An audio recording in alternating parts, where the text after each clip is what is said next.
Fin. Espacio publicitario. Vamos a convencer al gobierno. ¿A qué? ¿A qué? ¿A qué? Más economía, más veracidad, más realidad, más Catón. Más inversiones, más negocios, más tácticas, de todo más es más Catón. Más índices reales y la onda bursátil es más Catón. ¿Cómo van? ¿Qué capta? ¿Qué capta? Se anima a pegarlo Obama y más. Más Catón. ¿Qué ve el papel para abajo? Yo lo veo para arriba, para arriba, para arriba, para arriba, para arriba. Más Catón. Cagándome. ¿Qué capta? Más Catón. Ah, cagándome. ¿Qué capta? Más Catón. Ah, déjeme pensarlo. Déjeme pensarlo. Déjeme pensarlo. Déjeme pensarlo.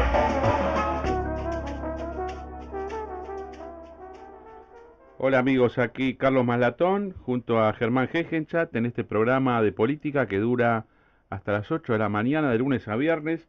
Estaremos con ustedes hasta el día 31 de diciembre sin parar, inclusive el día 31 estaremos con ustedes ya pensando en el fin de año, ¿no? Es increíble cómo cada vez se anticipa más el clima de fin de año. Estamos a un mes y 3 semanas prácticamente, pero ya se ven distintas las cosas. Cambio climático, mucha más luz durante el día.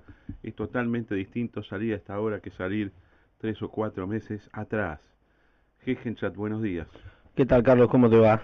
La política argentina está estancada. Hay pocos hechos de gran repercusión, pocos hechos de violencia verbal desde el punto de vista político. ¿Qué está pasando? Mira, el ajuste del sector privado logró un lugar de equilibrio hacia abajo ahora y me parece que todo el mercado, todo lo que vos ves que parece pacífico en realidad, es una relación muy tensa que se da en un momento de la baja, es como una pausa, ¿no? En la baja, en un proceso recesivo que no para, pero que se tomó un descanso y que va a tomar de nuevo alguna dirección en breve.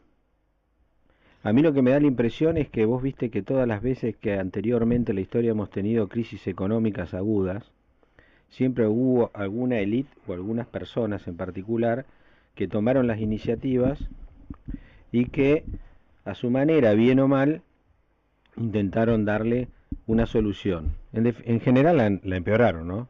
Pero Y vos decís que ahora no hay eso. ahora no hay eso. Vos fíjate, mirá, vamos, para no irnos tan atrás, ¿viste? En 1976 hubo una crisis económica, había una crisis social importante, venía y te hacían un golpe, ¿viste? Eso desde 1930 hasta ahora pasó muchísimo. Hasta ese momento, sí. Pero pongámosle ahí. Bueno, más el 2001, ¿no? Que es una cosa especial. Bueno, en 1989 hubo un presidente que adelantó la entrega de poder, o sea, tomó la iniciativa de adelantar la entrega de poder frente a la crisis que no podía manejar, con lo cual, bueno, supongo que esto fue quizá una buena solución, porque ya se tenía que ir y le ahorró por lo menos un poco de sufrimiento a la población que ya había tomado la decisión de sustituirlo por otra persona, pero bueno. Después tuvimos otra crisis más fuerte en el 2001, también, ¿no? Se generó un movimiento intencionalmente y se cambió el gobierno, si bien no se respetaron, si bien no se violó, digamos, las leyes formalmente, porque el recambio de poder se dio dentro de los mecanismos constitucionales. Yo no sé qué tanto de espontáneo tuvo. ¿Lo del 2001? Claro. Y empieza con hechos espontáneos y después se arma la conspiración. Claro. Hubo conspiración en el Claro, 2001. es como que después, no sé, de un 17 o 7 u 8N, ponele, vienen atrás, viste, tipos organizados y le dan para adelante. Hubo dos, para mí en el 2001 hubo dos conspiraciones. Una es del mes de julio-agosto, que básicamente proviene de Elisa Carrió, que es la que desestabiliza el sistema bancario. La que arma la corrida es ella, con declaraciones que normalmente no se hacen en política, que los bancos no tienen los dólares, que va a haber devaluaciones. Ella empezó con esto.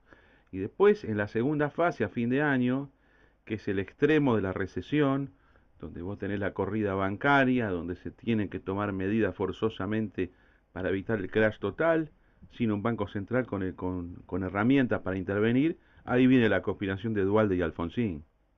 Esto es lo que pasó. Exacto, Es y decir, después, y bueno, hubo alguien, digamos, un menchevique que preparó el golpe, que fue Elisa Carrió, que creó las condiciones, y después hubo unos bolcheviques, no lo digo en sentido ideológico, sino la función histórica que cumplen, que son lo que hacen la revolución final. Y es esa fuerza del 20 de diciembre del año 2002, del 2001 la que nos gobierna hasta ahora. Porque eso fue un cambio de sistema, total y absoluto. pero vos fijate, Unidos, radicales y peronistas, ¿eh? Esto va en especial para toda la gente que cree que el mundo se divide entre peronismo y no peronismo, no es así. no, pero si de Fue un hecho, golpe combinado ese radical peronista, Pero- contra un gobierno radical, lo más increíble. bueno, pero lo más, digamos, digamos, eso se ve además en la conformación del gobierno posterior, eso que vos decís, Con porque Duhalde, estuvo, sí. claro, porque tuvo digamos, el frepacismo, formó parte de la primera línea del gobierno, hasta hoy están, pero bueno. Pero en definitiva lo que veo yo en estos procesos de crisis es que la coyuntura crítica la definen élites o minorías antes de tiempo. Ujú. ¿Antes de qué tiempo? Del tiempo institucional en donde se produce el recambio de autoridades a través del voto. Entonces quizá esta especie de calma que estamos viviendo es que el proceso de cambio se da a través del mecanismo democrático institucional y en los tiempos previstos. Es decir, la gente votará y decidirá. Por lo visto, no existe ese aumentado desestabilizadores o No, destituyentes lo que o cosas por pasa- el estilo que no están operando en el país, por más que le quieran decir que es el mercado, que hay 3 o 4 agentes de bolsa, las casas de cambio, es decir, no existe todo eso.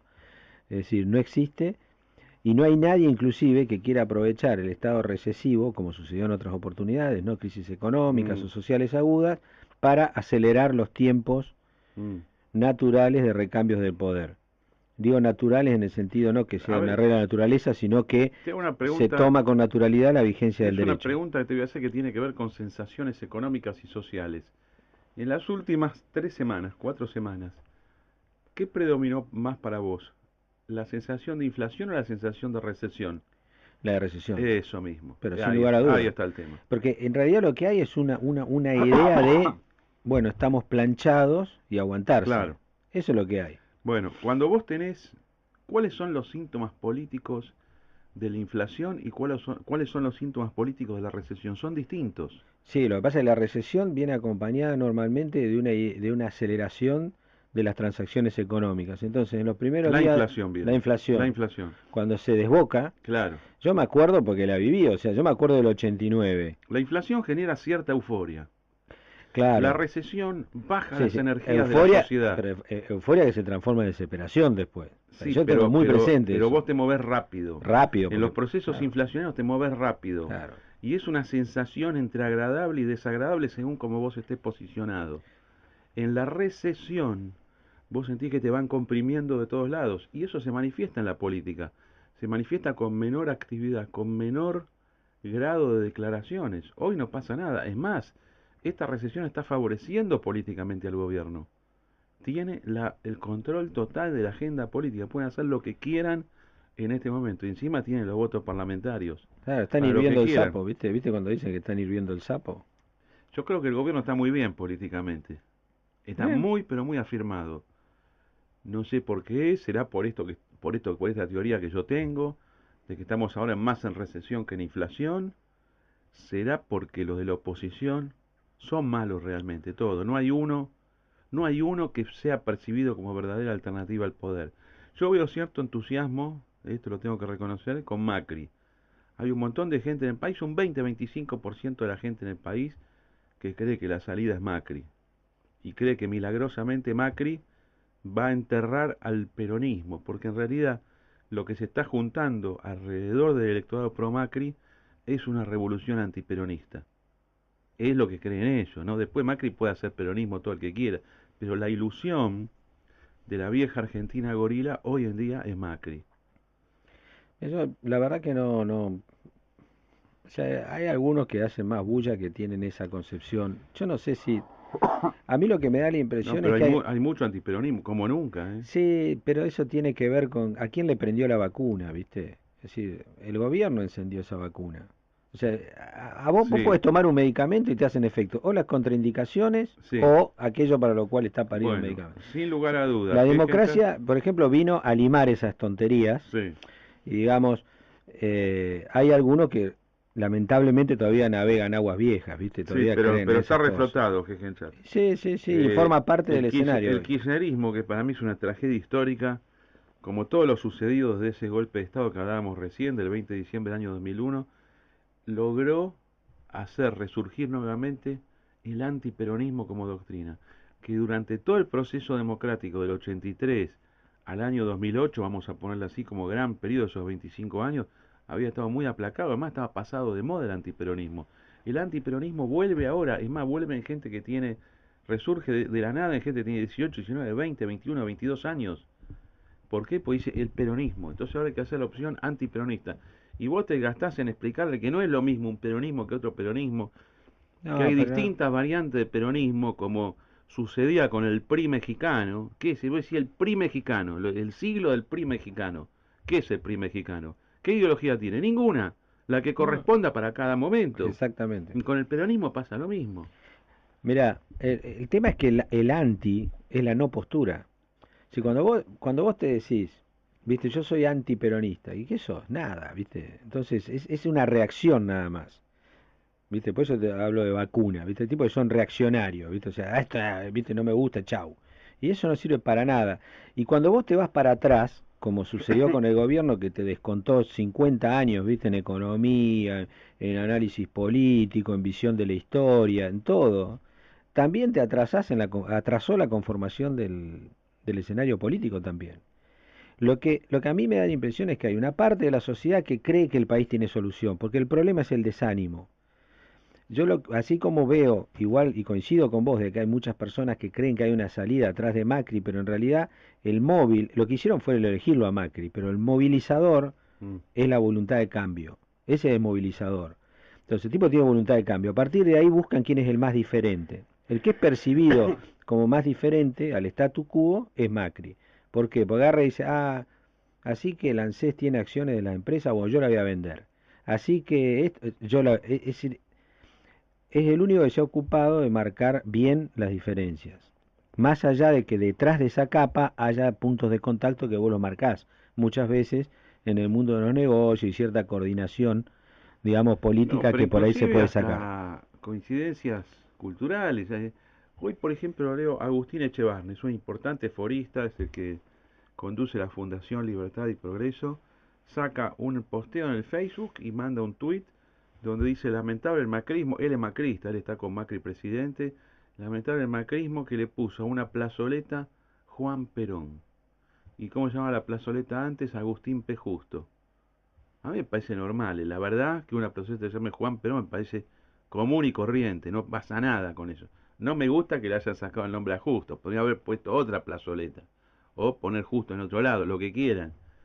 Pero fíjate con el macrismo dice, no, voy a poner una plazoleta Juan Perón, otra Padre Mujica. ¿Cuánto falta para la plazoleta Che Guevara en la ciudad, no? O el monumento al Che Guevara, yo creo que vamos a llegar a eso. ¿Y quién lo va a poner? Macri. Porque así juegan. Mira, son cosas que realmente para mí, sinceramente, no son relevantes. Más allá de que muestren una Sí, forma pero de pensar. te desmienten la visión, para mí, políticamente ingenua del peronismo antiperonismo. Ah, sí, por supuesto. Sí, sí, sí, eso no hay lugar a dudas. Pero vos fijate que hay entretenimiento eso. No deja de ser entretenimiento. O sea, ellos poniendo eso, lo que están buscando, son razones electorales nada más. Y que básicamente se hable de eso y no se hable de cosas más importantes. Porque el problema es que no tienen contenido o no se animan a decir lo que van a hacer. Una de dos. Y en realidad esto es una especulación electoral. Y lo que sucede es que ese no sé qué va a pasar mañana, no lo remueven, entonces no pueden movilizar la gente. Entonces la parte del statu quo también tiene que ver con que nadie muestra algún lugar hacia dónde ir. Entonces, ¿para qué vas a hacer la valija si no tenés pasaje a ningún lado? Entonces, eso también sucede y forma parte del escenario.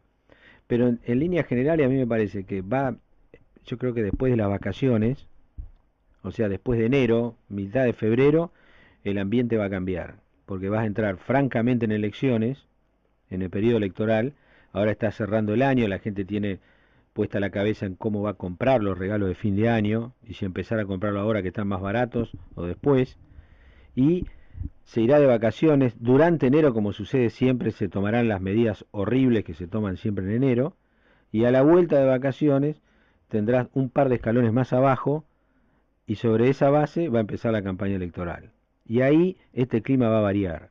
Esto es como quien dice, venías bajando, te tomaste un descansito en la escalera, vas a bajar y después te vas a las elecciones. Pero naturalmente el escenario Pero hay político... mucho tiempo hasta marzo, Gegenchat. Sí. La economía sí no resiste, es extremadamente recesivo lo que está ocurriendo ahora. Y está bien, pero de nuevo, para mí el ritmo este es el ritmo propio de tomar la decisión sin una élite que la acelere, o sin una persona que la acelere. Es más, vos fijate, por ejemplo, si vos hoy preguntás, ¿no?, a los operadores económicos, ¿no?, le preguntás, a ver, ¿vos qué crees que va a hacer el gobierno en enero? ¿Que ya está negociando para después de enero? Por ejemplo, ¿que le va a ofrecer en enero lo mismo que antes? Vos decís por el tema de los fondos buitres. Por el tema de los fondos, ¿o qué va a hacer? Y yo te aseguro que la mayoría cree lo que quiere creer, no lo que dice el escenario. ¿Y qué es lo que quieren creer? Y quieren creer de que hoy ya están negociando, que después de enero le van a arreglar la vida, y no va a pasar nada de eso. Para mí no va a pasar nada de eso. ¿Pero por qué? Porque hay una diferencia muy grande entre ver lo que pasa y creer que está pasando lo que yo quiero. Entonces a mí lo que me parece es que el mercado cree que está pasando lo que quiere. ¿Y qué es lo que quiere? Que todo se arregle para seguir la fiesta, porque Bueno, han ganado pero mucha plata también. esto en los últimos 2 años fue así. Sí, totalmente. La sentencia firme de Cámara, digamos, la sentencia firme de Griesa tiene 2 años. La sentencia firme de Cámara, de la Cámara de Apelaciones, tiene 1 año y medio. La no sentencia de la Corte Suprema de Estados Unidos, estamos hablando de las causas de la deuda argentina caída, tiene ya 4 meses. De junio es. Todo esto, ¿qué es lo que te está mostrando? ¿Cómo fue el comportamiento de los operadores económicos? ¿Cómo fue el comportamiento de la City? Fue en cada una de las instancias, fallo de Griesa, no se preocupen que no va a pasar nada, esto se arregla, es una presión. Fallo de Cámara que fue contundente, porque uno habla de Griesa, pero lo que dijo la Cámara en agosto del 2013, que motivó un artículo mío que se llama, está en Infobae, los fondos buitres no existen y Argentina tendrá que pagar lo que debe. Lo levanto cada tanto tiempo para recordar lo que significa incumplir una obligación e incumplir una sentencia. También ahí la gente dijo, los que piensan financieramente, económicamente, bueno, esto no va a pasar nada, vas a ver que no vamos a cumplir, no va a pasar nada. Cuando fue el fallo de la Corte, lo mismo, se negó, pero como nunca. El día que Kicillof, 15 días después del fallo de la Corte, Kicillof se va a Nueva York y da una conferencia de prensa en el consulado argentino, junto a la embajadora Naón, que no habló porque no sabe hablar. Y dijo, contrariamente a todo lo que ustedes pensaban, no arreglamos nada. Y lo único que les podemos ofrecer es lo mismo que les ofrecimos a los demás. Y no me importa la sentencia. Yo no voy a cumplir, este gobierno no va a cumplir. Se produjo una caída importante y desde hace un mes el gobierno, ¿qué es lo que hace? Da a entender que en enero va a arreglar algo. Los tipos aprendieron que mandando expectativas positivas duran. Y es como vos decís, en enero ¿qué van a hacer? ¿Qué van a decir? ¿Vamos a cumplir la sentencia? No lo van a decir. La sentencia ya no es esa sentencia. Son todos los que vienen atrás, que se están prendiendo al mismo juicio. O sea, van a ser 20.000 millones de dólares nominales. En definitiva, lo que Argentina va a tener que pagar, pero entonces va a decir, no, esto es una extorsión, no lo podemos pagar. Le vamos a ofrecer el 30% de eso. Y los que tienen la sentencia te van a decir que no. Vos nunca podés reducir tu pretensión si tenés un derecho tan firme a cobrar, especialmente cuando la contraparte demandada es un Estado. Los Estados tienen plata siempre. Ahora, el año que viene, dentro de 10 años, siempre los Estados tienen plata. No es un particular que se funde. No hay quiebra de los Estados. No hay concurso de los Estados. No existe como ente jurídico. Entonces en enero, ¿qué va a pasar? Nada. Es lo que vos decís, nada. Pero la No va expectativa a es, pasar nada. va a pasar algo. Y todos están esperanzados con Claro. eso. Pero además, a ver, pero ni en la mejor de las posibilidades va a pasar algo. Cuando hablaban del Club de París iban a volver con plata. Iban a firmar un papel, iban a volver con plata. No firmaron ningún papel y no volvieron con plata. No va a suceder tampoco en enero. Encima, cada vez tenés más cerca el cambio de autoridades. Y se han llevado tan bien con las autoridades actuales que van a querer negociar con otro. Es así de simple. Van a querer negociar con otro de última. Los acreedores, Pero decís, por supuesto.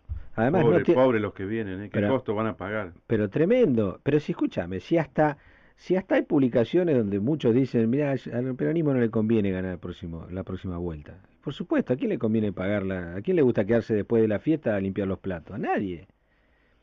Pero es obvio, Julio Bárbaro sacó un artículo, uno de los, viste que siempre está sacando, bueno, uno de ellos dice eso, ahí en un parrafito. Bueno, dicen que esa es la teoría de Cristina Kirchner.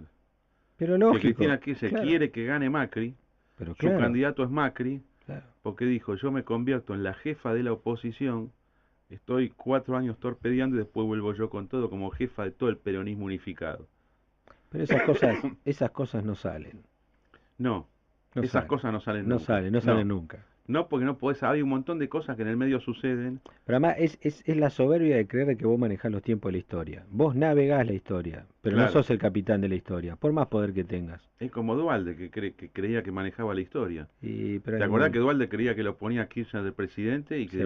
y que lo iba a manejar él? Pero por supuesto. Y lo sí. borró a los 2 meses, lo borró Kirchner.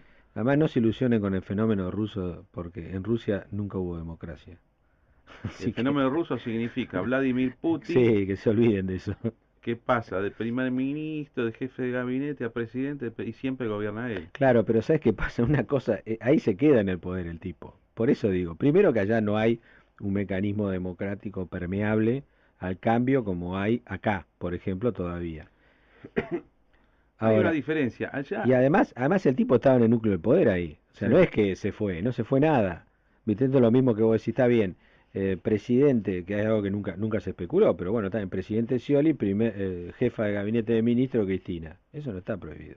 no. Y bueno, y nadie lo pensó. Todos piensan que hace jefe de gobierno, gobernadora de Buenos Aires, senadora, qué sé yo. No sé. Ese cargo también es posible. ¿Y vos ese cargo lo ves posible con Scioli presidente? ¿Y por qué no? No creo. ¿Y por qué no? ¿Cuántas cosas dijiste no creo y pasaron? O sea, vos estás viendo, por ejemplo, una fórmula. Por ejemplo, si yo te digo, mira, Scioli con alguien de la Cámpora, sí, Scioli y Máximo Kirchner, por ejemplo. Y después, digamos, con el anuncio de que la jefatura de gabinete va a ser de Cristina Kirchner. no, ni eso. No, yo me voy al sur, viste, que la Ah. gente vote tranquila creyendo que te vas. Y después vuelve. Y claro, porque además el único aprete que hay, o sea, a ver, no es el único aprete lo que nosotros conocemos.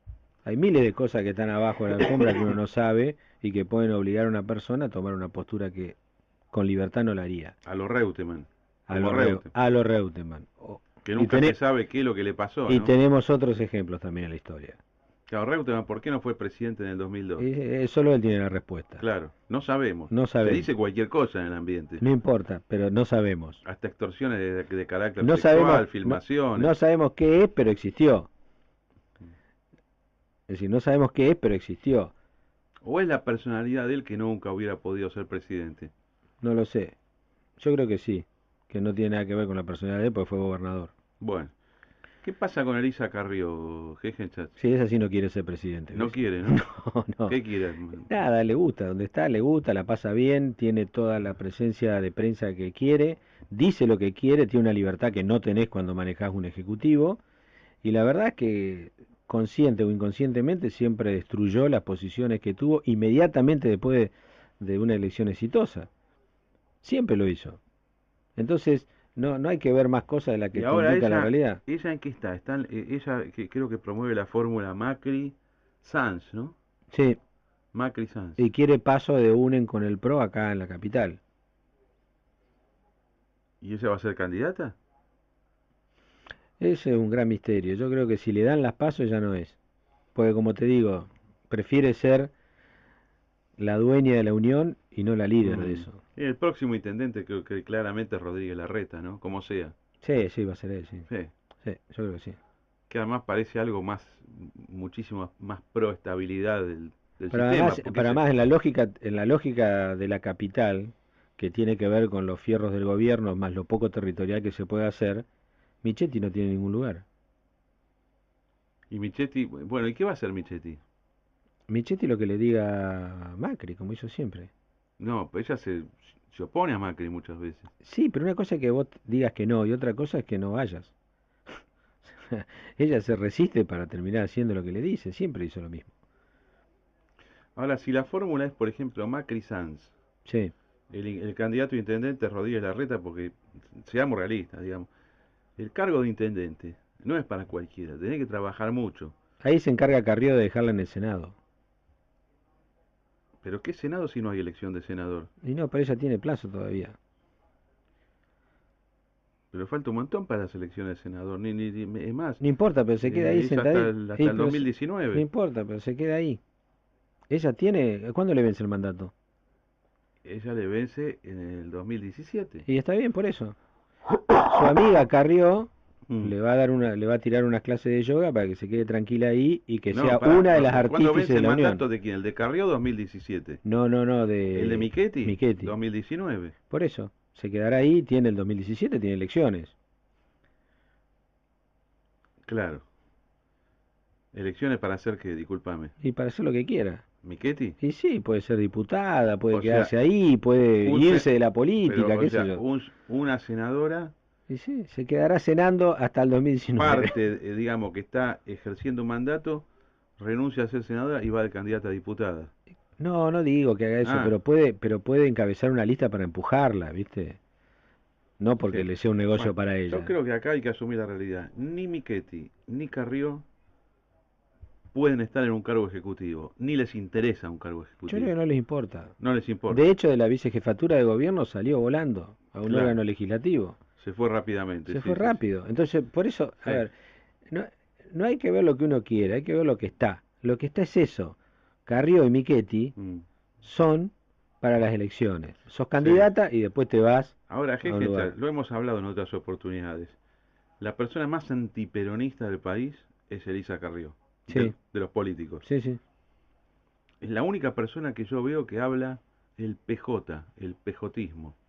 Tenemos que hacer algo en contra del PJ. O sea, bien Unión Democrática, bien 1945-1946, por no decirte 1955, es decir, ya hasta con un lenguaje que no existe más. Pero además el 40% del electorado ni sabe de lo que está hablando. ¿Eh? No sabe. No sabe de lo que está hablando. O sea, el tema de peronismo-antiperonismo puede fructificar, puede tener terreno fértil en los mayores de 45 años. No. Yo veo muchísimo. No, justamente. Una de las características de estos tiempos es que vos ves gente muy joven que milita en el antiperonismo, pero ¿por culpa de quién? Por culpa del kirchnerismo. Pero eso nunca salís del microclima de la política. Nunca salís del microclima de la política ahí. ¿Viste? Por supuesto, vos vas a la facultad, a cualquier facultad y visitás las mesas y ahí está lleno de gorila de izquierda, de derecha, ¿viste? Hablan de cosas del siglo pasado, pero de bien atrás del siglo pasado. Pero vos ves el público en general, la ciudadanía en general, Sí. ¿viste? No está en esa. Bueno, ¿y cuánto daño le causa, por ejemplo, pregunto, ¿no? Una Elisa Carrió a un PRO. Porque viste que ella se mete en un lado y después genera como... Vos sabés que esa como una aritmética, vos sabés que esa aritmética es la gran duda que tengo. Claro. ¿Te suma o te resta al final del día? Porque vos lo dijiste al principio, hay mucha gente que se está entusiasmando alrededor de Macri. Sí. Para mí ese entusiasmo tiene que ver con que vende algo distinto, no solo otros colores, sino todos los colores, ¿viste? En su cromatismo, en su imagen, y a su vez dice cosas distintas. Tiene un estilo distinto, ¿viste? Es un ingeniero, ¿viste? No es un sociólogo, un abogado amargo, ¿viste? No. Y ella conspira contra esa simbología. Porque para mí Carrió representa lo viejo, ¿viste? Para mí representa una cosa muy antigua, su forma de comunicar es antigua. Entonces, Bueno, es me una, da la... es una forma ideológica y política. Está bien, Y frontal. pero vos podés vos podés tener otra forma de comunicar, ¿viste? Mm. Vos la podés tener, aún diciendo cosas de hace 150 años atrás, vos Sí. podés ser, es decir, porque, mirá, escuchame, ¿cuántos liberales hay? Vos te declarás liberal, ¿no es así? Ujú. Pero bueno, ¿de cuándo es el liberalismo? Claro. No le cambiás una coma, sin embargo, no tenés un luquete de ese tipo. Pero esta es y parece además. Pero te tira para atrás, ¿viste? No queda, vos te imaginás una fiesta de esas que hace el PRO, ¿viste? Con los globitos y qué sé yo, y en el medio saltando a Carrió, ¿te la imaginás? Es como que te rompe el escenario, se cae el escenario. Entonces no va de acuerdo a esa imagen que transmite el PRO. De la misma manera, me acuerdo, mira, ¿vos te acordás el 83, la campaña del 83? ¿Te acordás la diferencia que había entre los actos de Luder y los actos de Alfonsín? El look, digo Era yo, la muy- imagen. bueno, Era sí. impresionante la diferencia. Era muy grande la diferencia. Y bueno, hoy existe esa diferencia. Los entre- dos tenían estilo político, pero uno era moderno y otro era antiguo. Exacto. Entonces, Uno era totalmente pasado de moda, que era el tema de Luder. bueno, entonces, lo mismo pasa hoy. O sea, para mí, digamos, el kirchnerismo, por ejemplo, muestra esa estética vieja en su pensamiento. No tiene nada que proponer hacia adelante.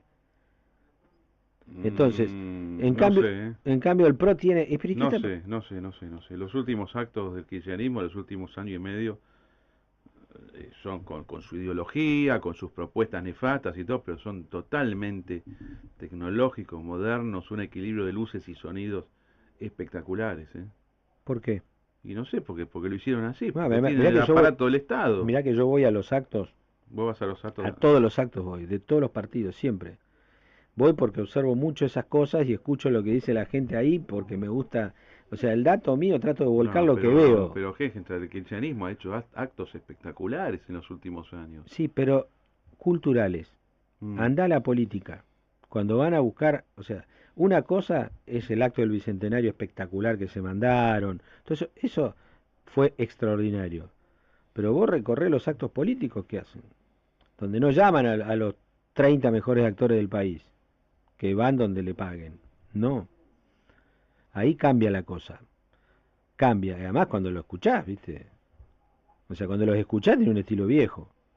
Tiene otra forma de comunicar. ¿Pero es el estilo viejo o es lo que dicen que es viejo? Las dos cosas. Pues para mí lo que dicen es viejo.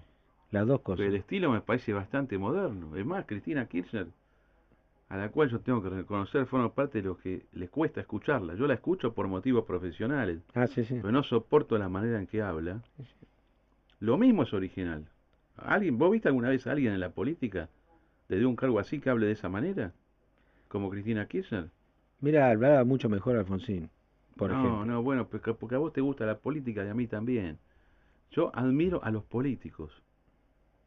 Y Cristina Kirchner, bueno, no es una persona política de la forma en que nosotros concebimos la política. Sí, A mí me gusta Alfonsín, Menem, digamos, los tipos que vienen de abajo de la política. sí, pero es una cosa, de nuevo te digo, yo no la percibo como algo nuevo. A mí me parece que tiene es mucho más. Vos escuchás los políticos nuevos de hoy, ¿viste? Ayer lo escuchaste, por ejemplo, qué sé yo, tenés un montón que todavía no han levantado cabeza. Pero el mismo Massa, o sea, es sideral la distancia que hay entre el viejazo que te comunica Cristina Kirchner y Massa, ponele, o Macri. Son otros tipos. O sea, es otro estilo. O sea, más allá, o sea, es tremenda la imagen de una persona que lleva ya 12 años en el poder, ¿Qué va a hacer más en este contexto, Hegenchat? va a seguir haciendo lo que hace. O sea, su argumento electoral es, si la gente se inunda, yo me pongo la bota de todos lados. Si hay un problema acá, yo estoy ahí. Es una especie de Bernie de la política. ¿Y está estancado Massa o no? No, porque él está en un armado que que no sale en la encuesta. ¿Cuál es el armado? El armado territorial. El armado territorial no sale en la encuesta, son las fotos, esas fotos que molestan tanto, ¿viste? ¿Viste que dicen, uy, ahora lo casó al que va a ser candidato en Jujuy, lo agarró al que va a ser candidato acá, en ese armado está, en el armado territorial. Y Eso, Macri no está en eso. trata, pero no le sale. No le ¿viste? sale. No le sale, porque además ese armado es personal y del número uno. Yo no sé si sirve, vos es que no yo, podés mandar un delegado. no lo veo eso, Exactamente. no lo veo. Yo creo que Ahí está el tema. además la política es personal, por eso es tan difícil, es Claro. personal. No es cuestión, viste, de manejar bien las redes, todo eso ayuda, son nuevas formas de darte a conocer. Claro, pero el cierre territorial, el Es armado personal. territorial es del jefe total, del que va a ser Claro. candidato. ¿Por qué? Porque vos, si vos sos el representante de una provincia, vos la única forma en que arregles es hablando con el candidato a presidente. Además vas a arreglar cosas que no se las vas a decir un mandatario. Claro. Además, Bueno, recordemos, Alfonsín trabajó de esa manera. Él viajó por el país y arregló puntero con puntero. pero ni hablar. Menem hizo lo mismo, Pero, absolutamente. ¿sabes cuántas veces lo vi en Paraná cuando no era nadie? A Menem, Sí, claro. Yo vivía en Paraná cuando él estaba en campaña. bien. No, Bueno, o sea, es personal, es El personal. PRO, que está armado como una empresa, y Macri, que es el dueño de esa empresa, junto con su socio Caputo, el contratista de obra pública, porque es una sociedad comercial el PRO. El PRO es una empresa que tiene gerentes y tiene empleados. Son empleados del Estado, pero en realidad son empleados de la empresa del PRO, de la empresa de Macri. Y Macri considera que los armados territoriales tienen que ser negociados y firmados por uno de sus gerentes.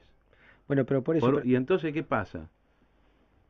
Algunos, digamos, como las grandes cabezas de la política provincial, no le creen a eso. Y más con los antecedentes que tiene el PRO, que te hace un arreglo a través de uno de los gerentes y después llega el momento de la votación y se borran. Y entonces dejás a toda una estructura política armada en banda, que es lo que pasó en el 2003 en la provincia de Buenos Aires y en el 2011 en todo el país. Es que ahí Por la eso cu- le cuesta tanto armar la provincia de Buenos Aires. Pero porque ahí su Tiene cultura... perdida la provincia. Pero claro, lo que es un capital como imagen, Claro. que le sale naturalmente, que es esa cultura, en el armado político le juega en contra esa cultura. O sea, Emilio Monzó, no es que... Emilio Monzó, que es el ministro de gobierno. Sí, que es el que está rosqueando el territorio, es el capo de la rosca del territorio, o por lo menos con los sectores más peronistas o lo que sea, pero en realidad está teniendo un rol cada vez mayor.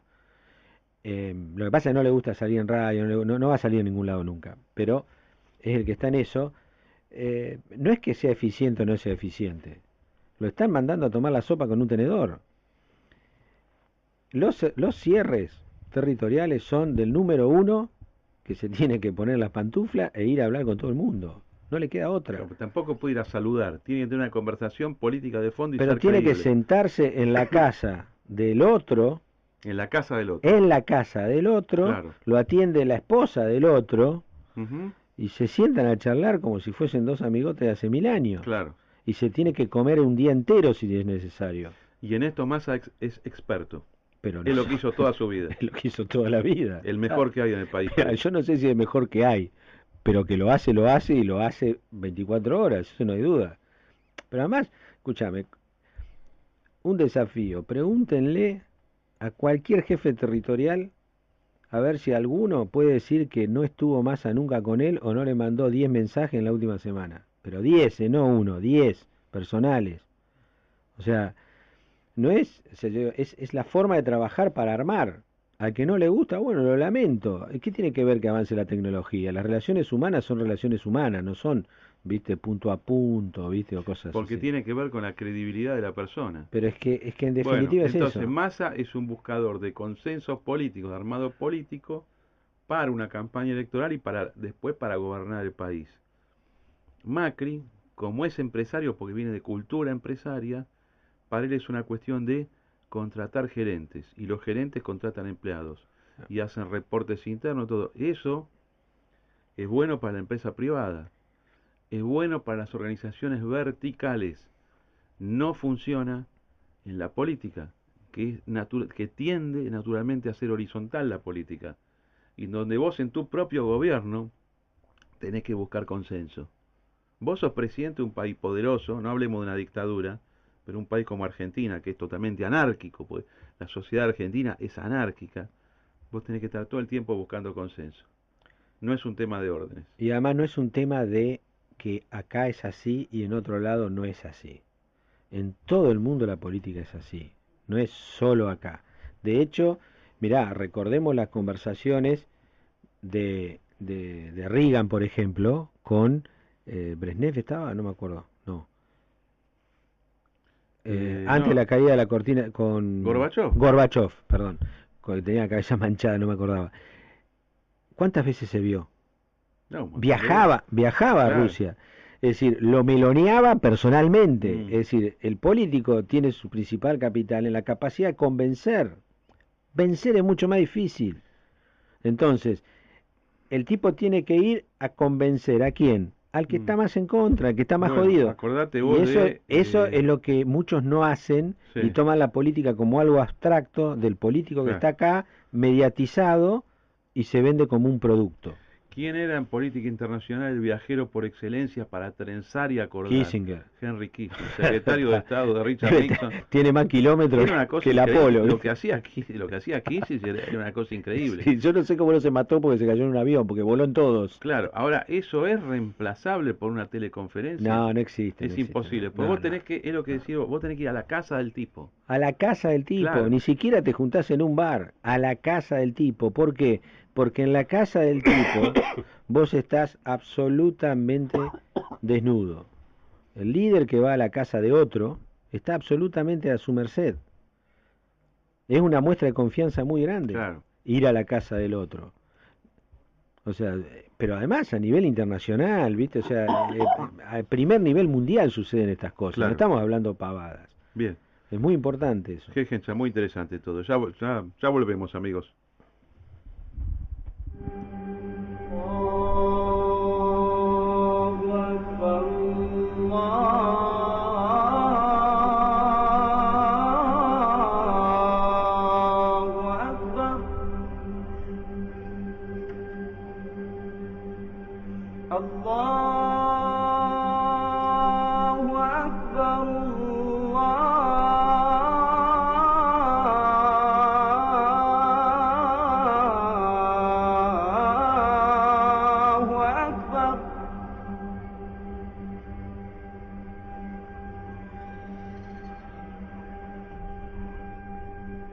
أشهد أن لا إله إلا الله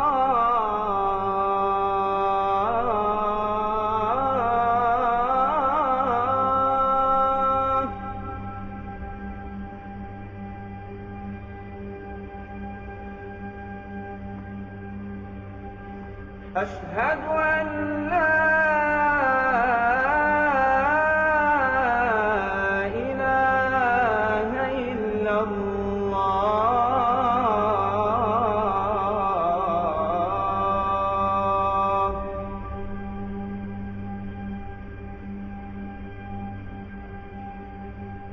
أشهد أن محمدا رسول الله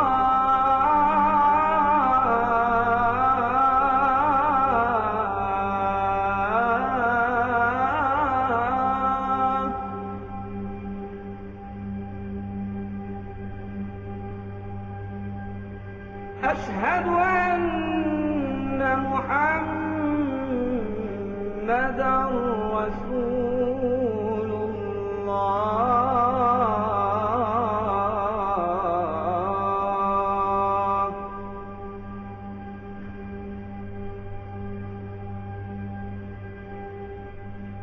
حي على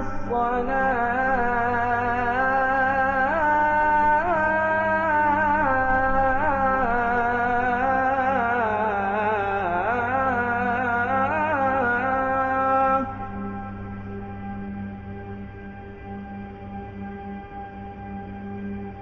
حي على الصلاة حي على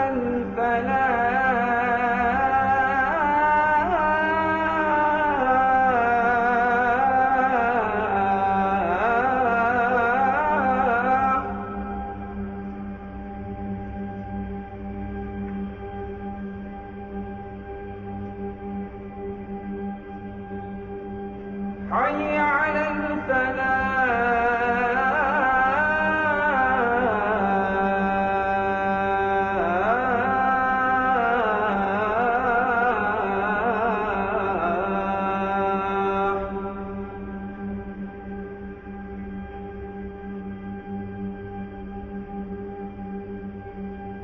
الله أكبر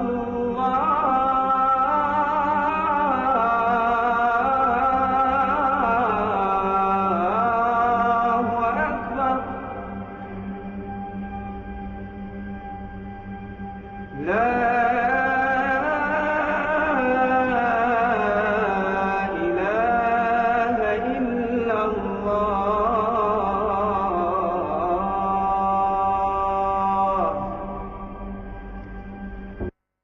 Desde Florida 935, Buenos Aires, transmite 92.1. Escuchate.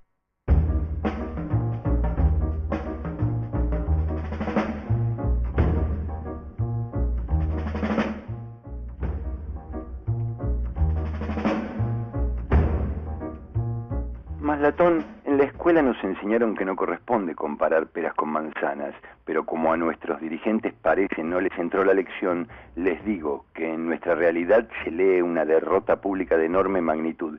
Yo diría 1000 veces más grave que la derrota pública sufrida y televisada por los Estados Unidos en la tragedia que significó el atentado contra las Torres Gemelas. Pero además los Estados Unidos tenían 1000 veces más base y capacidad de recuperación que nuestra sociedad ante cualquier tragedia. Digo, como para seguir pensando qué es qué y qué no es qué, y me quedé corto.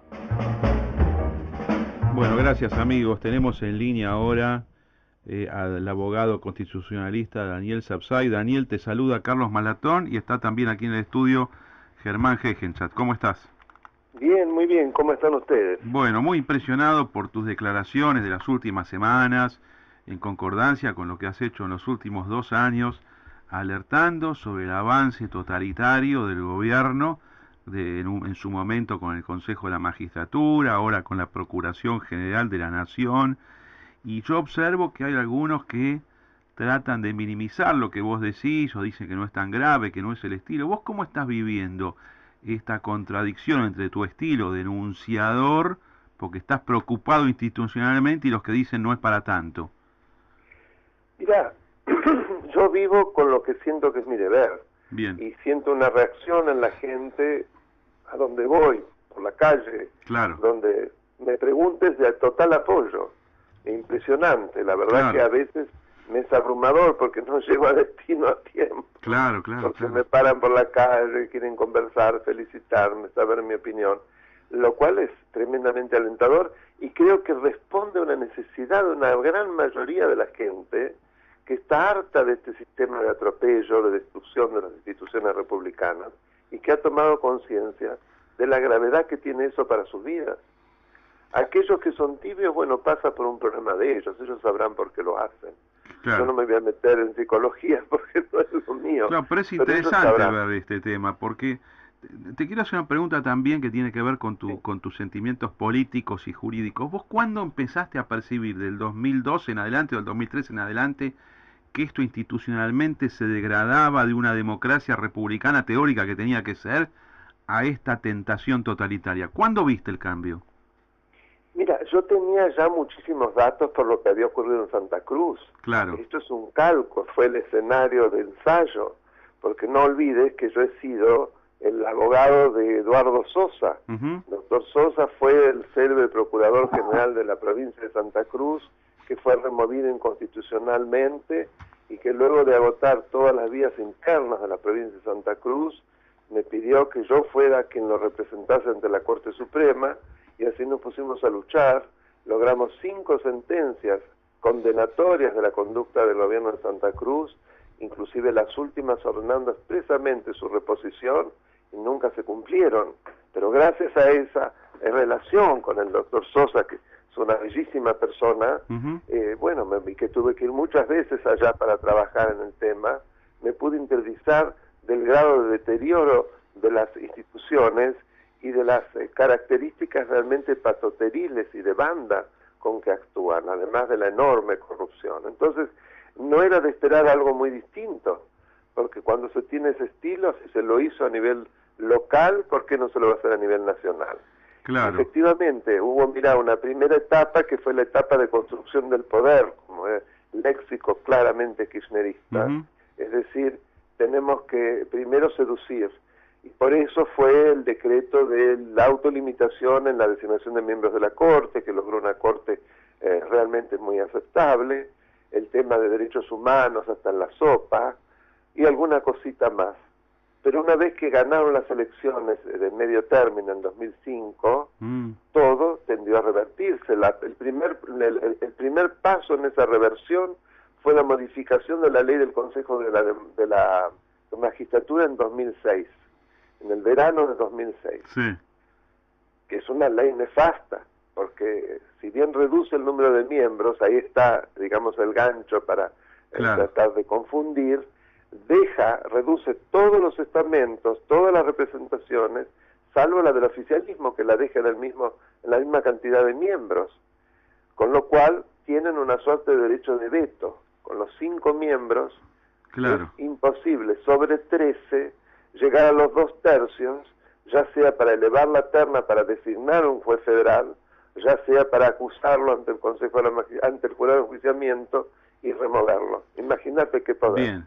Ahora, Daniel, después ellos, ya que estás con el Consejo de la Magistratura, que es una de las tantas instituciones atacadas en los últimos años, viene la ofensiva del 2012-2013, vos fuiste uno de los grandes combatientes frente a todo el foro de los abogados para decir, señores, y frente a toda la opinión pública para decir, esto no puede pasar.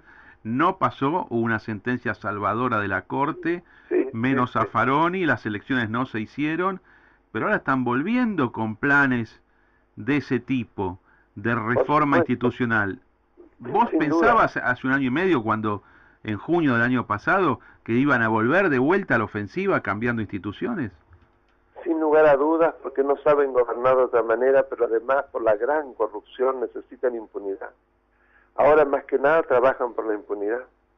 Fíjate que ya lo han hecho con el Código Civil y Comercial de la Nación, donde se termina con la responsabilidad civil de los funcionarios públicos. Y ahora, con el proyecto de Código Procesal Penal, lo que pretenden es la impunidad por delitos de corrupción de los funcionarios públicos que han actuado durante todo este tiempo. Pero eso, nosotros se lo hemos preguntado a algunos legisladores nacionales y no han sabido responder. Inclusive han dicho que ven con buenos ojos la reforma, tipos que son de la oposición. Decinos exactamente, que lo tenés recontra estudiado, ¿por dónde pasaría procesalmente hablando este beneficio a los que están imputados de corrupción en el proyecto oficial? Bueno, en primer lugar, se le está dando a los fiscales un inmenso poder. Para que los fiscales en un sistema acusatorio, es decir, se pasaría del inquisitorio al acusatorio, tengan ese poder, debe tenerse fiscales y ministerio público realmente independiente y autónomo. Y acá lo que tenemos es exactamente lo contrario. Yo he ya designado a la doctora Gil Carbó la encubridora general de la Nación. ¡Qué frase, eh! Pero impresionante. Lo que ha hecho permanentemente para impedir que se hicieran investigaciones contra todos los funcionarios acusados de corrupción de este gobierno, empezando por Lázaro Báez y la ruta del dinero. El único que se animó fue el doctor Campagnoli, y ya vemos cómo le ha ido. Daniel, se salvó porque la sociedad salió a la calle. Perdón, Daniel. Pero, sí. Ahora, en esta norma procesal, que yo creo que Carlos un poco apunta a eso, en este nuevo código procesal, si se sanciona, ¿es imposible reabrir algunas causas de corrupción o cierran algunas causas de corrupción por alguna norma que esté por allí? Porque te comento, Daniel, que he leído algo de esto, vos es que no me acuerdo dónde, pero algo así como que, por ejemplo, la causa de enriquecimiento que rápidamente le había cerrado Yarvide al matrimonio presidencial no se podría reabrir nunca más. Te voy a decir por qué, dónde y quién fue el que precisamente alertó. Hemos leído con muchísimo interés un libro de 2 autores, de 2 penalistas, procesales penalistas, los doctores Federico Morgenstern y el doctor Guillermo Orce. Se llama La cosa juzgada irrita o fraudulenta. Primero, para que entiendan vuestros escuchas, ¿qué es esto?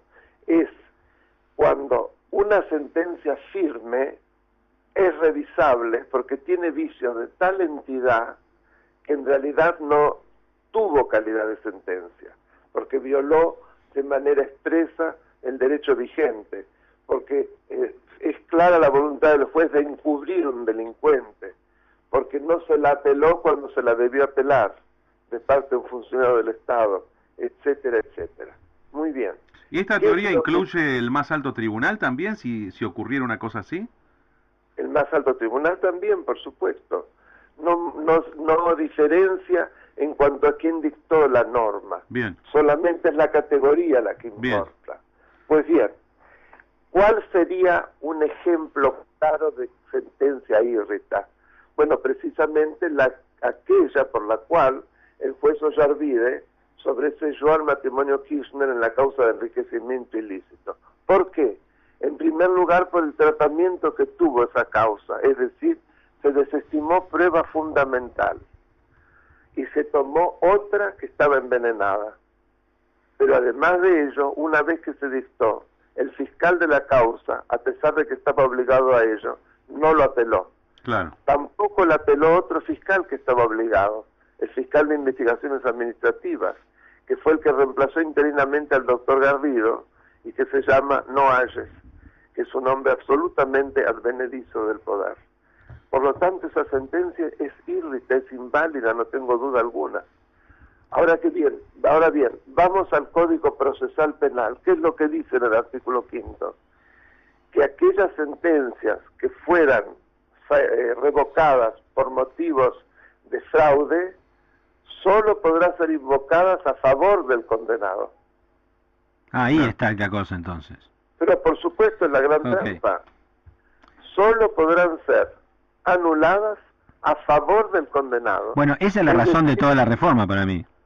¿Y qué te parece? Hay más, porque puede también la doctora Gil Carbó puede decidir qué fiscal investiga, puede cambiarlo en la investigación. Tenés más, pero esto es una de las cosas más venenosas que muy pocos lo vieron.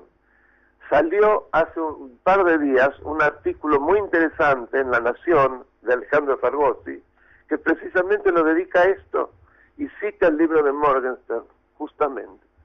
O sea que es impresionante el modo absolutamente venenoso con que han tratado en este proyecto por todos los flancos de lograr la impunidad en casos de corrupción cometidas durante estos 11 años. Y toda esta urgencia legislativa sobre normas de fondo de un gobierno que se supone que está terminando, ¿no llama la atención? Es decir, yo nunca me imaginé, la verdad, yo soy, obviamente no soy simpatizante del gobierno, pero pensé que iba a estar en una actitud un poquito más tranquila después de junio del año pasado. ¿Por qué reformar los códigos de fondo ahora? Yo no pensé nunca que iba a ser así. Solamente nuevamente cuando la sociedad reacciona fuerte, entonces pasó con el proyecto de Código Penal, que también era muy malo. Claro. Y donde aparecían como cómplices los principales partidos de oposición. Bien. Porque muchos entran en cualquier tipo desgraciadamente, en cualquier tipo de negociación para lograr alguna ventaja, si nadie se entera. Y muchos no saben, porque esos legisladores de la oposición que vos hablaste, no sé quiénes son. Sí. Seguramente dijeron que el código en general es bueno, porque son burros que no entienden y tampoco tienen asesores que le puedan decir... Ahí está el tema. Ahí está el tema. Bueno, nos aclaraste muchísimo este punto. Te pregunto lo último, pues sé que estás con el tiempo justísimo. Gil Carbó, cuando está este proceso de designación parlamentaria, ¿vos sabías que era así, Gil Carbó? Porque... Sí, yo lo alerté. Vos lo alertaste. Mirá, bien. Lo alerté, inclusive escribí. Dije lo siguiente: lo de reposo era insostenible. Ahora está de pensar si no pusieron al peor de todos para poder pasar a este otro monstruo. A ver si fue una maniobra eso. Yo dije, claro, para la designación de un magistrado o de un miembro del tribunal, del Ministerio Fiscal, hay que tener en cuenta dos aspectos: la idoneidad técnica primero y la capacidad de independencia de criterio. Bien. En cuanto a idoneidad técnica, dije, la doctora Gil Carbó lo supera el examen, pero parcialmente, porque la especialidad de ella es el derecho comercial, en donde es cierto que tenía mucha experiencia, pero no lo penal, y donde va a tener que trabajar más es en penal. Entonces ahí también vemos un flanco débil.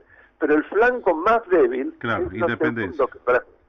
Falta independencia de criterio, ya su actuación había demostrado que no lo tenía. Exacto. En cantidad de decisiones y en formas de actuar. Entonces, fue lamentable que prácticamente toda la oposición la haya rechazado. Había que rechazar este pliego también. Bueno, brillante, Sapsay, la verdad, clarísimo. No es que quiero felicitarte, quiero agradecerte por lo que haces por las instituciones de la República. Muchas gracias. Un abrazo para los dos. Gracias. Que esté muy por bien. llamarme. Éxitos. Gracias, Daniel. Buenos días. Gracias. A cada hora, durante todo el día, 92.1 Radio. Periodismo de opinión. Escuchate. Espacio Publicitario.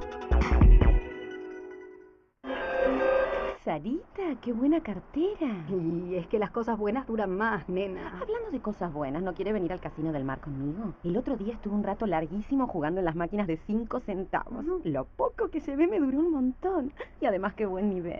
Te lo dije, las cosas buenas duran más. Casino del Mar. Shows musicales todas las semanas. Un espacio para disfrutar con amigos. Es otra cosa. Casino del Mar. Diversión con estilo. Paseo Hermitage. En la provincia de Neuquén, ExxonMobil se encuentra operando pozos de recursos no convencionales de gas y petróleo. Aplicando toda su experiencia mundial y tecnología de avanzada, ExxonMobil enfrenta el desafío de una demanda cada vez mayor de energía. A través de la inversión, la investigación y el fortalecimiento de las comunidades, ExxonMobil está contribuyendo con el crecimiento del país. Crecer es brindar oportunidades. Crecer es motivar el desarrollo de la gente. Crecer es promover la cultura y el deporte. Queremos seguir creciendo junto a vos. Banco Ciudad. Te quiere ver crecer. 0822 20400. bancociudad.com.ar. Fin. Espacio Publicitario. La historia secreta del robo al Banco Río.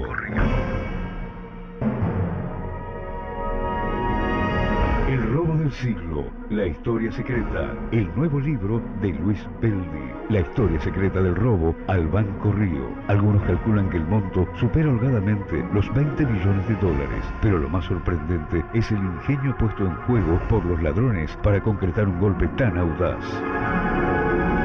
El robo del siglo, la historia secreta, el nuevo libro de Luis Beldi, editorial El Ateneo.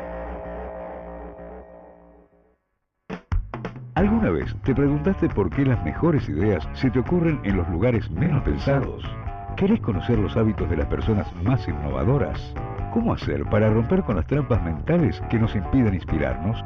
Todas estas preguntas te las responde Sebastián Campanario en su nuevo libro Ideas en la Ducha.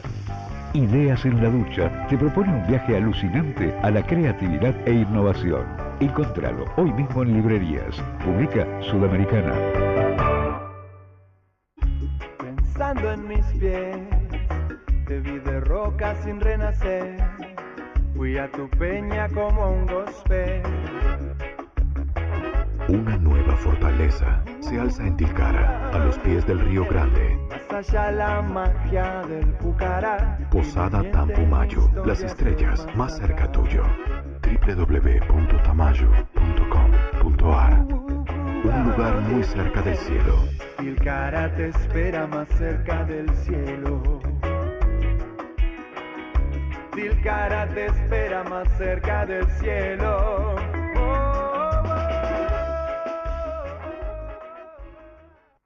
¿Quiénes son los intocables del kirchnerismo? El negocio de la impunidad. El nuevo libro de Luis Gasulla revela la herencia corrupta del gobierno K. Desde la Cámpora a Eve de Bonafini, pasando por Amado Vudú, los intocables de este gobierno quedan al descubierto en esta gran investigación. El nuevo libro de Luis Gasulla, El negocio de la impunidad.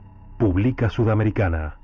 Desde Florida 935, Buenos Aires, transmite 92.1. Escuchate.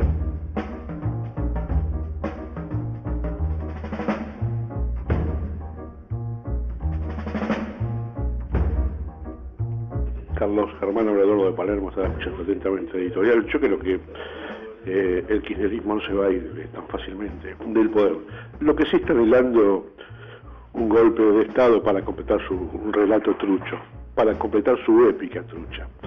No se esperan tiempos complicados. Un abrazo, que tengan un buen día, Eduardo de Palermo.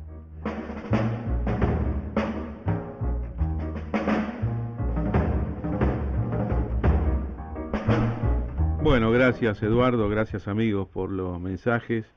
Interesantísima la nota con Sapsay, el constitucionalista, bueno, ha sido protagonista de la lucha contra la reforma del Consejo de la Magistratura. Hoy la verdad que la persona que más clara habla, es decir, está alertando sobre el peligro del fascismo, que es el kirchnerismo, es decir, el kirchnerismo que no se vence nunca. Esto es un punto bueno que tiene desde su propio punto de vista, pero pelean todo lo que sea necesario para poder encaminar las cosas, para llegar ellos fuertes y ver a último momento cómo juegan el año que viene, ¿no? Bueno, pero esta voluntad de lucha tiene que ser un aprendizaje también, ¿no? Porque nada de lo que uno tiene en materia de libertades o institucional se va a mantener si no luchás para que eso siga así. No vas a tener más libertad si no luchás por ampliarla, no vas a conservar tu patrimonio si no tenés presente de que eso es fruto de una lucha que se dio y se tiene que dar todos los días. Es decir, la tensión que existe entre poder y libertades, siempre a favor del poder si hay pereza de los administrados. Eso no hay ninguna duda. Si no, fijémonos hoy dónde se violan más todos los derechos que a nosotros nos gustan, los derechos humanos, la vida, la propiedad, lo que se te ocurra. ¿Dónde se viola más? Donde estaba la cuna de la civilización antigua, entre el medio del Tigris y el Éufrates. Es decir, que todos sepan, no hay límites para caer y no hay ninguna posición ganada en términos de libertades o en términos de instituciones. Hoy tenés democracia, ok, no la defiendas, vas a ver cómo mañana la perdés. Hoy tenés libertad para caminar, vas a ver cómo la perdés. Vos tenés tus bienes, ok, no lo defiendas, vas a ver cómo lo perdés. Es decir, la historia nos demuestra día a día eso. Roma perdió la república. La civilización antigua perdió lo que tenía de civilización, quedó en lo más atrasado del mundo. Hoy nos falló Chaya, íbamos a hablar del tema de Medio Oriente, de ISIS y todo eso. Sí. Pero, es decir, esto es lo que queda en claro, digamos, de este periodo que empezó en 1983 y vamos hasta ahora. Es decir, pero no es un premio del poder todas las libertades que uno goza, no es un premio del poder. Nos aclaró Sapsay cuál es el problema con el Código Procesal. Creo que ayer o antes de ayer hablábamos con Pablo Tonelli, que es un gran diputado del PRO. La verdad que le preguntamos a él, no puede saber todo, ¿no? Pero, no, por supuesto, además Sapsay es un especialista. O sea, sí, no, lo que le habíamos preguntado a Pablo Tonelli, ¿dónde está el problema con el Código Procesal? Y dijo, bueno, en realidad no es malo el Código Procesal.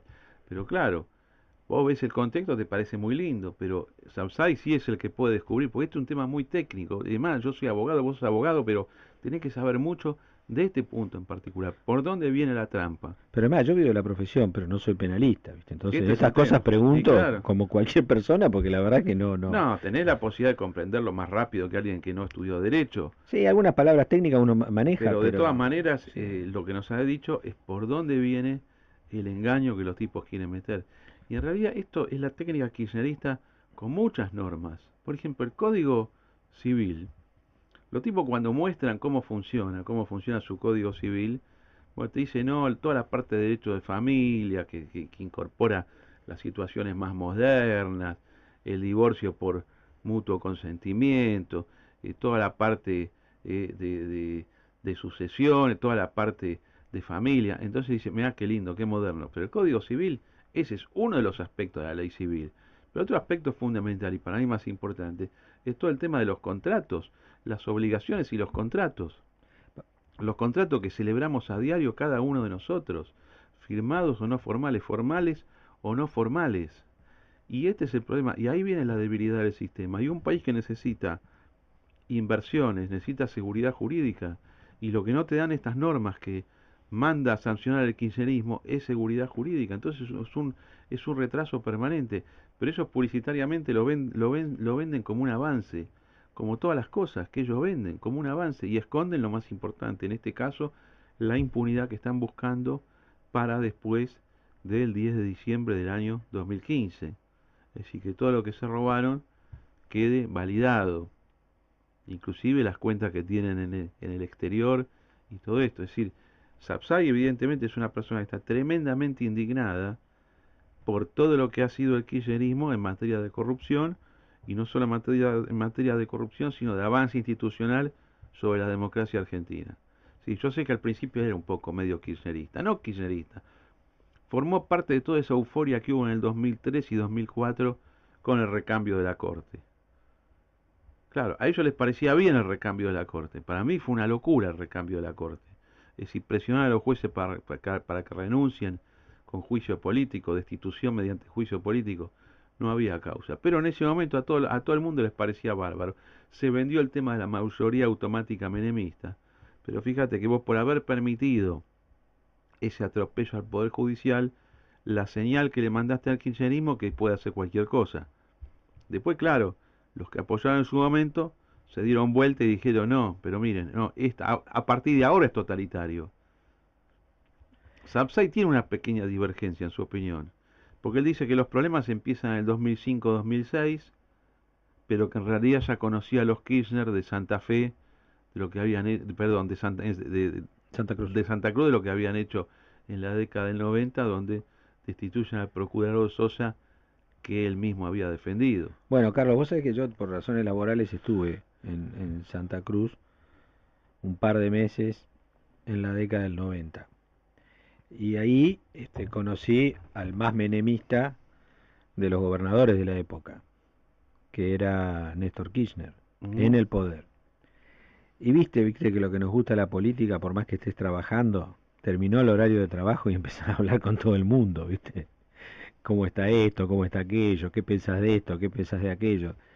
Y bueno, vos escuchabas de la gente lo que pueden escuchar del otro lado de la emisora, lo que nos están escuchando ahora. Eso es lo que yo recolecté en esa época. Y cuando después, viste, vi que en el 2003 venía todo el equipo ese a tratar de manejar el país y que después lo lograron, bueno, no solo en esa oportunidad, sino que nunca confié de que iba a ir en otra dirección. Y eso que, digamos, había recolectado solo información social y cultural, digamos, nada más, no política específica. Ahora voy a decir que Kirchner era el más menemista de los gobernadores. Pero no te quepa ninguna duda. Le llenó los bolsillos, financió la aventura nacional. Y eso es lo que, claro. Eso es lo que sucedió. Bueno, acá hay un mensaje de Eduardo Abrevaya, un fiel oyente, nos manda por escrito, dice: el kirchnerismo es mi enemigo, así como así le come el kirchnerismo la cabeza a la gente, sobre todo a la más joven que no está bien informada, producto de que cada vez en las escuelas se estudia menos la historia como debidamente se debe. Observen, el aviso dice en el Código de la Democracia, sobre el Código Civil, ¿no? Como si el Código de Vélez Arfiel, que rige desde hace 144 años, no lo haya sido. Importante y para no olvidar, Lorenzetti y Hayton son cómplices de todo esto porque ellos lo conocen e igual pactan todo. Objetivo, hacer ver que la historia argentina empezó el 25 de mayo del año 2003. Como hipócrita y falsamente afirmaba Ernesto Lacroix. Y dice nuestro apreciado oyente: el kirchnerismo es mi enemigo. Unas personas más indignadas con todo lo que ha pasado en el país, en la línea prácticamente de Sapsay, quizás este oyente Abrevaya de una óptica liberal. Pero bueno, esto es un gran sentimiento que hay. Bueno, olvidémonos de que Lorenzetti es presidente de la Corte, juez de la Corte, olvidémonos por un segundo. Digo, y no digo más nada. Vean lo que habla en las innumerables apariciones públicas que tiene cada vez más seguido. Lorenzetti. Y dígame si eso es propio de un presidente de la Corte o de alguien que está haciendo un poco de vedetismo para ver si lo llaman en alguna lista. Nada más. Lorenzetti quiere ser candidato, ¿no? No sé si los hechos me están diciendo eso. A mí me parece, la verdad me parece un tipo nefasto. El daño que le ha causado al país desde la presidencia de la Corte es tremendo. Tenemos aquí en el estudio, en el piso de FM Identidad, 15 minutos a fondo con el gran analista de asuntos del Medio Oriente, Sor Chaya, argentino-libanés, estuvo varias veces en nuestro programa para que nos actualice qué es lo que está pasando. ¿Qué es lo que está pasando? Es el tema más importante de la política internacional. Hace 2 días perdió Obama, lo mataron en las elecciones. Yo me pregunto, ¿cuánto hay de fondo en que el pueblo norteamericano castigó la mala política internacional de Estados Unidos, porque por economía no está justificado, la economía está para arriba. George Chaya, buen día, ¿cómo estás? Buenos días, Carlos, buenos días, Germán. Sigo disculpándome contigo. La lluvia la semana pasada y la inundación. No ahora importa, he llegado un poco... Pero tenemos 15 minutos dale, a fondo. ahí vamos entonces. ¿Qué reflexión haces de lo de Obama, cómo perdió el Partido Demócrata? Carlos, vos sabés que inclusive desde los inicios, viviendo yo afuera, intercambiábamos comunicaciones a través de herramientas sociales, conveníamos desde la interna con Hillary que Obama era esto.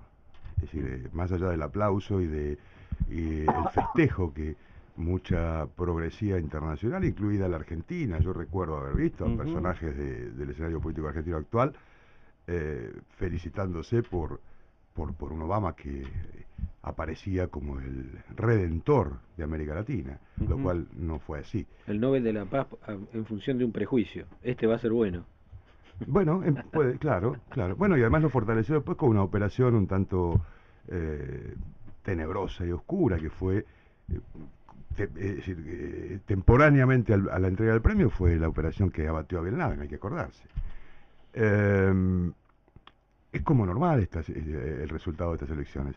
Bien señalabas vos, desde el punto de vista económico hay una... Es raro un castigo tan fuerte. Es raro, sí, porque de alguna manera hubo una modificación de aquellos viejos años de las crisis de las hipotecas, de la ida de Bush y demás. Ahora, desde el punto de vista del cumplimiento... bueno, ha demostrado ser un demagogo. ¿Qué tenemos de la ley de inmigración que acarreó hacia él un gran caudal de voto latino? Nada. ¿Qué tenemos en otras políticas internas de Estados Unidos? Salud. Nada. No hay que olvidarse el parate que padeció el verano pasado, cuando le retiraron el apoyo y cerró las oficinas federales por casi 10 días. Esto ocurrió con otros presidentes también, pero lo de Obama se preveía y el impacto fue mayor.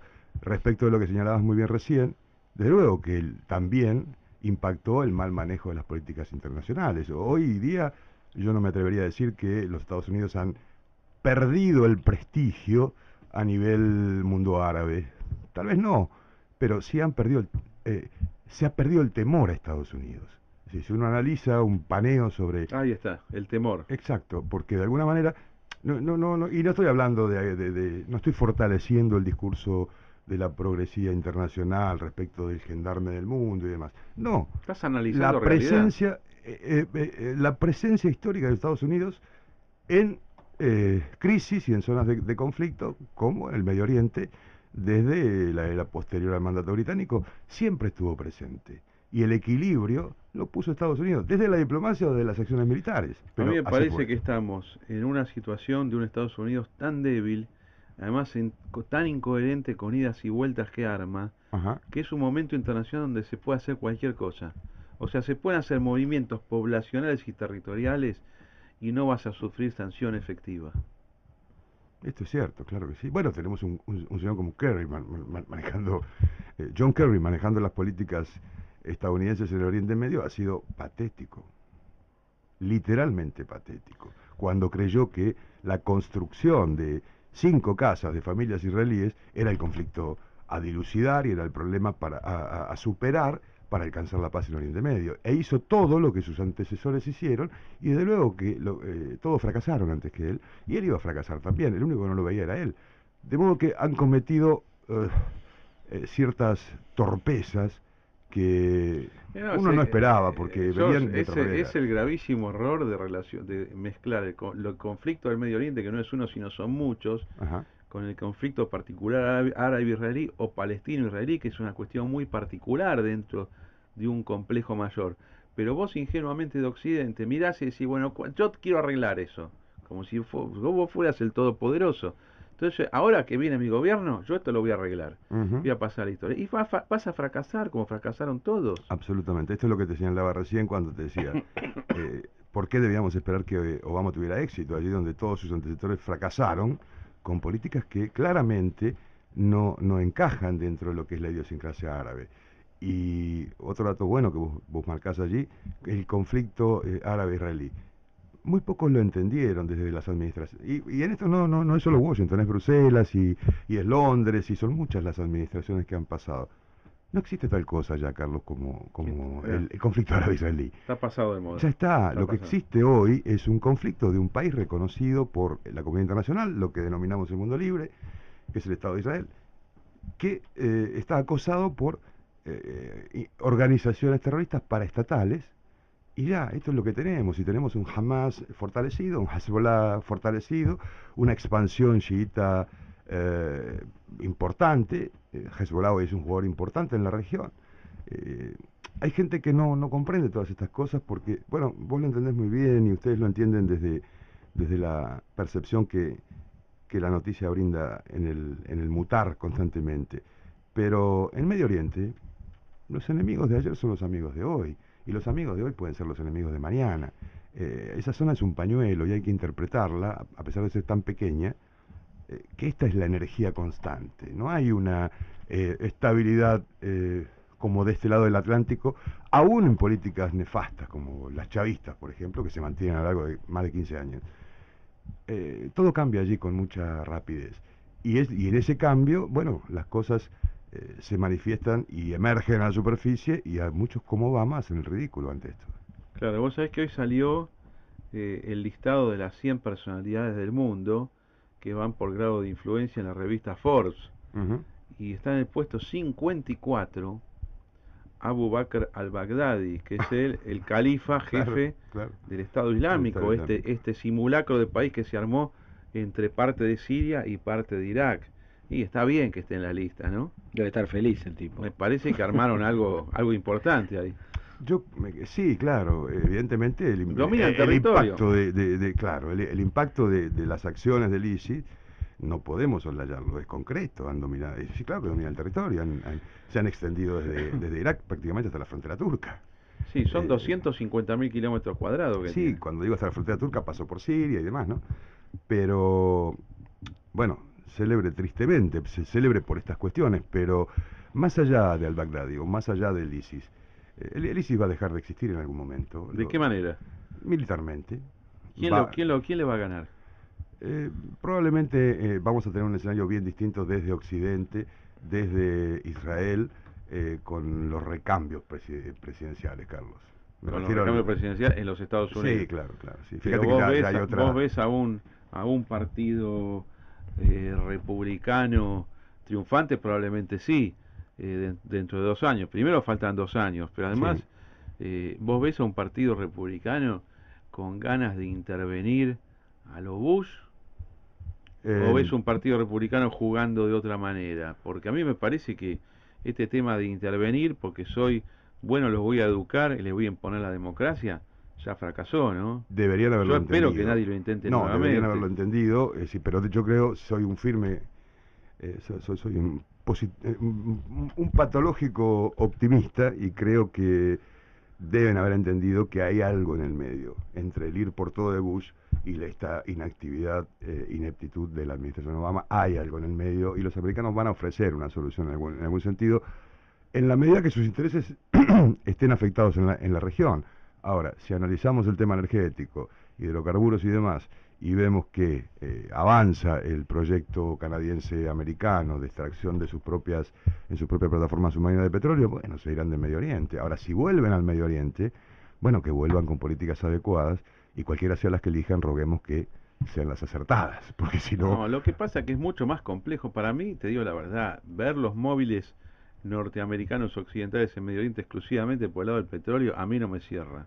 En algún caso no es solamente el petróleo, no, desde luego, no han ido a Irak por el petróleo, aunque mucha gente sostenga eso. Bien, pero por ejemplo, cuando empezó el operativo de Irak, el petróleo valía $20 y llegó a 150. El conflicto lo llevó a ese precio. Es más, en el año 2008, la gente se olvida, pero entre julio del 2008 y diciembre del 2008, el petróleo cayó de $148 el barril a 40. ¿Ustedes se acuerdan que eso pasó? Sí, claro, sí. Y sin embargo la vida continúa igual. Después rebotó a 110, ahora vale 75 y con ganas de caerse, ¿eh? Es verdad. Pero esto es parte de los ciclos energéticos. Es verdad. Pero vos, tu planificación en un lugar es de largo plazo. No es por los movimientos semanales del mercado, que vas a un lado o vas a otro. Yo veo muchos analistas simplificando este punto. El mercado se mueve así. Ahora, es verdad lo que señalás. y el nivel del conflicto exacerba, eleva el precio o lo baja. Ahora, ya yéndonos de lo que es el crudo o el pero costo fíjate barril. que ahora vos tenés conflicto importante, pues se abrió un montón de frente con el petróleo para abajo. Sí, es verdad, no le hace... Esto es así. Es cierto, eso que en la época de Saddam se fogoneaba de alguna manera el precio del petróleo, después con el arribo de Khomeini, los khomeinistas también hicieron lo propio. Yo creo que el problema próximo a abordar con políticas serias y responsables va a ser el régimen de los mulá, esto es claro, porque todo este telón, toda esta situación conexa o circundante, si querés, en el segundo anillo de lo que es el conflicto en la región, por caso del ISIS, antes Al-Qaeda, el Talibán también. A eso me refería cuando decía que las organizaciones desaparecen, pero los liderazgos se mantienen, la impronta ideológica radical islamista se mantiene. Esto fue así desde antes Al-Qaeda. Sí, pero antes... Irán se ha en los últimos 2 años Irán se ha fortalecido. Desde luego, por eso te estoy Se ha fortalecido señalando porque eso. Occidente dijo, nosotros no queremos hacer la guerra atómica con Irán, vamos a arreglar, y al final yo te digo, la tremenda desubicación de Timerman y de Cristina Kirchner arreglando con Irán, y al final no era una locura, porque Estados Unidos hizo lo mismo, Europa hizo lo mismo. Esto hay que decirlo, George. Sí, vos sabés que convenimos en una idea en cuanto a el tema que llevó a la crisis con Irán. Es decir, a ver, y esto hay que decirlo en términos técnicos, profesionales y desde el riguroso análisis. Más allá de la sensibilidad humana, más allá de la sensibilidad de aquellos a quienes les ha tocado de cerca los bombazos, tanto el de la embajada como el más cruel, que fue el de la AMIA. Esto fue un acto de guerra fuera de la región. Es decir, la Argentina no tiene que rasgarse la vestidura. Es una casualidad que fue acá. Sí. Fue acá porque es muy difícil, que esto lo entendemos vos y yo y algunas personas más. Es muy difícil que te lo acepte un argentino como un judío o no judío. Pero es que debe porque ser creen que fue un atentado contra Argentina. No fue contra Argentina. No, en absoluto. Es más, el campo operacional se extendió, tocó Argentina, claro, porque tocó tenía, Argentina. Porque era más fácil acá, básicamente. Era fácil y hay una comunidad muy grande. Bueno, pero tampoco yo iría sobre la comunidad. En este tipo de atentados es difícil que conecten a muchas o involucren. No trabajan así, son más bien unipersonales y planifican, ejecutan, y fue un objetivo. George, te cuento, pusimos antes que vos llegues, como para ambientar el día, yo puse de fondo el Atzán. El Atzán es el llamado a la oración islámico, que se hace 5 veces por día, desde el minarete de la mezquita se llama... ¿Qué significa culturalmente el Atzán? ¿Vos podrías explicar en un minuto nomás que nos queda? En menos te lo explico. Sí. Básicamente es la llamada a los fieles a renovar su fe, y esta renovación de su fe se efectúa 5 veces al día, como bien señalás, desde la convocatoria del Muasir en el lugar en que se encuentren. Las escrituras dicen que si está lejos, todo lo que tienen que portar es su propia alfombra para no contactar y no... Bueno, pero es un acto de presencia cultural político importante también, en donde esto se manifiesta. Hoy día sí, hoy lo estamos viendo en las calles de París, en Madrid, claro. y en Frankfurt, y en Londres, claro. Es muy lindo, dicho sea de paso. No sé cómo te queda a vos, a mí me encanta escucharlo. No, claro que sí, es muy respetable. En el Líbano viví muchos años allá y era muy normal escuchar las campanas y después el Muasir llamando las iglesias, el llamado de la iglesia. Sí, en ese tiempo había enfrente. Bien. No había problema. Seguimos en línea, George. Muchas gracias por estar con nosotros. Mañana nos vemos, Gegenchat. Brillante como siempre. Hasta mañana, amigos. Vamos a convencer al gobierno. ¿A qué? Más economía, más veracidad, más realidad, más ratón, más inversiones, más negocios, más tácticas, de todo más es más ratón. Más índices reales y la onda bursátil es más ratón. ¿Cómo van? ¿Qué captan? Se anima a pegarlo, mamá, y más ratón. El papel para abajo, yo lo veo para arriba. Más ratón. cagándome, ¿se capta? Mazatón. Cagándome, ¿se capta? Déjame pensarlo. Déjame pensarlo. Déjame pensarlo. Déjame pensarlo.